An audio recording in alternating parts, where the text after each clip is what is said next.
Olá, bom dia, boa tarde, boa noite.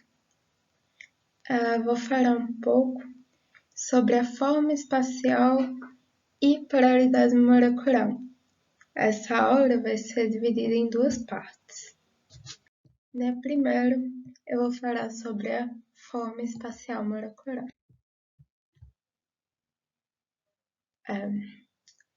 A forma espacial molecular é outro jeito de dizer geometria molecular. E existem 5 principais tipos de geometria molecular: a geometria linear, a geometria angular, a trigonoplanar, a geometria piramidal e a geometria tetraédrica. Começando, uma parte importante. Como definir qual tipo de geometria? Que sem isso não faz nem sentido saber nenhuma delas. Então, é o seguinte. Para identificar é muito simples.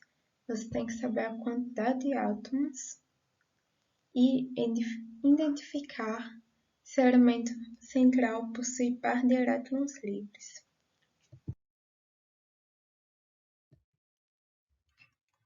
Par de elétrons livres, no caso, é isso aqui. Cada molécula tem uma quantidade de átomos em sua camada de valência. E o objetivo dessa molécula vai ser tentar chegar em 8 átomos. Vamos ver o caso do oxigênio. Você vê que tem duas nuvens eletrônicas, é assim que chamam par de elétrons livres, a outra nomenclatura. Tem duas nuvens eletrônicas aqui. Se vocês puderem observar, cada nuvem eletrônica é composta por esses dois pontinhos. E cada pontinho representa um elétron. Então, tem essas duas nuvens que estão visíveis aqui, mais duas que já faziam parte do oxigênio. Se vocês repararem, isso dá 6. O oxigênio, para completar a sua camada de valência, precisa de 8 elétrons. Por que é importante completar a camada de valência? A camada de valência vai deixar a molécula estável. E as moléculas tentam ficar estáveis. Ficando estáveis é mais difícil de as romper e isso é bom para elas.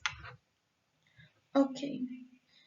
Então, visando isso, a molécula de oxigênio se juntou com duas moléculas de hidrogênio, o que isso forma uma molécula de água.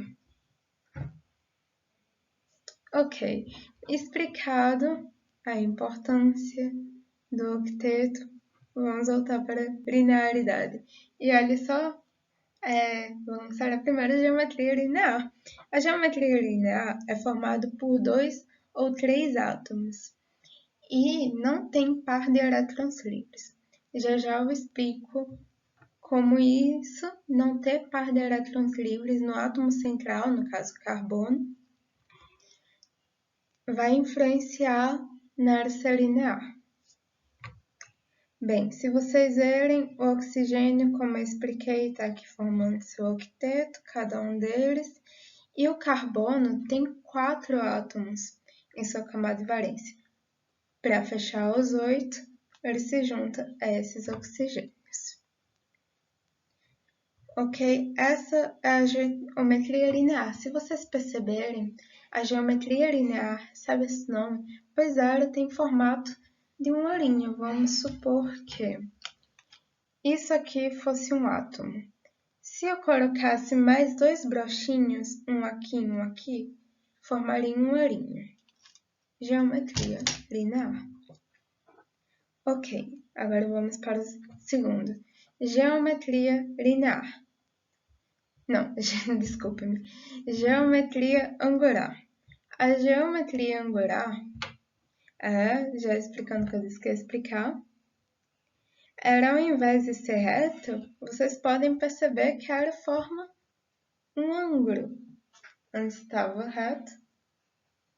Agora vamos falar sobre esse ângulo. O oxigênio, ele se junta esses dois hidrogênios formando a água, mas devido às nuvens de elétrons que pairam sobre o oxigênio, há uma repulsão que faz com que a geometria, ao invés de ser reta, fique angular. É como se tivesse os hidrogênios fossem puxados, fossem repelidos para baixo. Então é isso. E o elemento central possui um par ou pares, no caso desse exemplo, são pares e elétrons livres. As famosas nuvens eletrônicas. Ok, agora vamos para o bóron. O bóron é um caso à parte do que eu falei. Estava até agora falando de regra do octeto, que eles buscam ter 8 para ficarem em harmonia, não se quebrarem tão fácil. O bóron é diferente. O bóron se contenta com 6 elétrons, ou seja, na camada de valência, que é a última camada. O valência significa que é a última camada eletrônica do átomo. O bóron tem 3. E ele só precisa de 3 para atingir esse equilíbrio. Ele é uma exceção da regra do octeto. Então, tendo tudo isso em mente, para procurar a estabilidade dele, ele se juntou com 3 flúors e compartilhou com eles um elétron. Eles mutuamente compartilharam um elétron, resultando em uma molécula equilibrada. Ok, agora falamos mais especificamente sobre a geometria trigonal planar. Vocês podem ver que faz formato de um triângulo. Se você pegasse e juntasse cada um desses flúors, eles formariam um triângulo. E por que planar? Porque seria um triângulo em 2D. Existe as dimensões que nós conhecemos são divididas em 1D, nem sei se existe essa nomenclatura, mas enfim, é mais simples, toda seria apenas um ponto, vamos imaginar que a minha mão é um ponto. 2D, que seria apenas um mundo de linhas retas, como vários desenhos animados são. 3D, que é o jeito que nós enxergamos, e 4D, que nós não conseguimos enxergar. O nosso olho não tem capacidade de enxergar em 4D, nós só podemos especular como seria o 4D, mas não conseguimos ter uma visão plena de como seria. Isso porque nosso cérebro não é capaz de imaginar nada que seja primordialmente novo. Como assim? As pessoas, todos os livros escritos, eles antes de serem escritos, o que antecedeu foi o alfabeto, foram as sílabas, ou seja, precisamos de alguma base para que possamos colocar as nossas informações. Mas nós não vemos o 4D. Como não vemos, também não conseguimos imaginar, só conseguimos supor. E não é de um jeito perfeito, porque é impossível pegar menos dimensão e tentar representar mais dimensões. Por exemplo, não é possível representar um mundo 2D para um ponto. Vamos supor que existe um mundo inteiro em um ponto. Você não vai conseguir explicar para esse ponto que existe uma reta, porque esse ponto nunca foi apresentado uma reta, para ele não vai fazer sentido. Você pode tentar fazer o ponto entender que é uma reta. O que é uma reta? Aí você pega, isso é o ponto. Você pega a reta e passa pelo mundo do ponto, mas ele só vai ver um ponto porque ele só consegue ver isso. O 2D, a mesma coisa. Se você pegar uma maçã e tentasse atravessar numa folha de papel essa maçã, o que o mundo 2D veria? Veria um ponto que se alarga e some. Por isso não conseguimos ver o 4D. Enfim, isso tudo foi para explicar o que é um plano e o que seria uma geometria. Por que tem esse nome? Geometria trigonal planar. Agora vocês sabem. É formado por 4 átomos e o elemento central não tem par de elétrons livres. Como eu falei anteriormente, quando tem par de elétrons livres, a configuração fica diferente, porque os elétrons repelem as outras moléculas. Ok, continuando, restam-nos a geometria piramidal e a tetraédrica. A geometria piramidal possui 4 átomos, assim como a anterior, que a gente viu agora há pouco. Bem, a diferença dessa para a anterior é que, no caso dessa, o átomo central, no caso nitrogênio, tem par de elétrons livres em cima. Ou seja, tem aquele negocinho que repele os outros átomos. Eu acho que todo mundo aqui já deve ter visto aqueles em feirinha de artesanato, sabe? Que tem um cachaceiro, meio que um biscuit, que é estereótipo do cachaceiro, meio com cara de bêbado, e de um lado tem uma cordinha qual é o nome? Com uma garrafa escrito cerveja e do outro lado uma garrafa escrito leite. Aí quando o cervejeiro, você aproxima o leite da boca dele, nunca vai conseguir encostar. Por quê? Porque está havendo uma repulsão. Uma repulsão acontece quando você tenta juntar uma partícula positiva com uma positiva ou uma negativa com uma negativa. Já quando aproxima a cerveja, se junta perfeitamente. É incrível a nossa cultura brasileira. Enfim, continuando, geometria piramidal.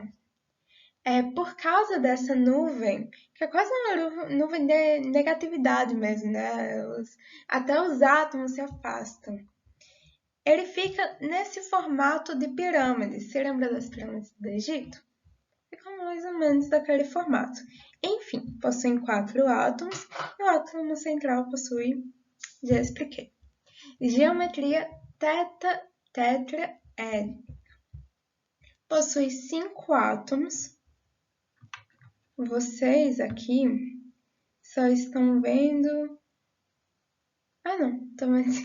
Ok, esquece que eu falei. Possui 5 átomos e o átomo central não possui par de elétrons livres.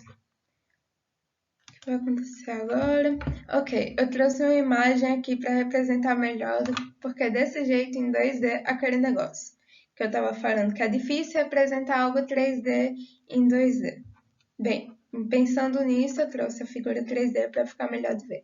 Esse é o carbono, o átomo central, e todos vão ficar longe um do outro. É isso. Hidrogênios não possuem par de elétrons livres, tá aqui. Lindo, leve solto. Agora vou falar da polaridade molecular. Polaridade molecular. Como você define também é muito simples. Moléculas diatômicas. O que é diatômicas é quando tem 2 átomos. A diferença de eletronegatividade define a polaridade. Depois eu vou mostrar um pouco melhor sobre o que é a eletronegatividade. E moléculas poliatômicas. O que quer dizer poliatômicas? Mais de 2 átomos. 2 para cima é poliatômica. Ok, deve-se analisar a soma dos vetores e a forma espacial molecular, que é o que a gente estava estudando até agora há pouco. Um exemplo disso. Se tem uma nuvem eletrônica em cima, vai ser necessariamente uma molécula polar, como é o caso da água, uma molécula polar. Ela não é reta, ela é um pouco torta E com isso já dá para reconhecer, um dos casos que dá para reconhecer. A outra é a soma de vetores, que eu vou explicar um pouco melhor mais para frente. Eu trouxe aqui alguns exemplos, se alguém quiser ver melhor, de moléculas polares e apolares. Bem, falando sobre a polaridade molecular. A molécula polar, a soma dos vetores não se anulam. A molécula polar, a soma dos vetores se anula. É extremamente simples, é isso. Bem, essa é a tabela de eletronegatividade. Para a esquerda, ficam os átomos que possuem maior eletronegatividade. Para a esquerda, fica que possuem menor. Bem, o átomo que possui maior eletronegatividade puxa o que possui menor. Imagina que é um cabo de guerra. Na molécula polar, o átomo de cloro ele tem maior eletronegatividade e o átomo de hidrogênio tem menor. Os dois vão estar puxando esse cabo, mas quem vai estar vencendo é o cloro. Por isso que é uma molécula polar, é quando tem um vetor. Vetor quer dizer seta, tem a seta aí em cima para explicar. Aporar. Aporar é quando as duas setas, quando as duas forças desse cabo de guerra, elas se anulam, ou seja, as duas puxam com a mesma força para cada lado. Isso acontece quando elas têm a mesma eletronegatividade. Por exemplo, duas moléculas de cloro têm a mesma eletronegatividade, afinal são as mesmas, se puxam. Duas moléculas de oxigênio, a mesma coisa. Elas se puxam, zero, ficam no mesmo lugar, molécula polar. Bom, então é isso. Espero que tenham gostado da aula. Tentei tornar ela um pouco mais descontraída. E é isso. Beijinhos, tenham um bom dia, boa tarde ou boa noite.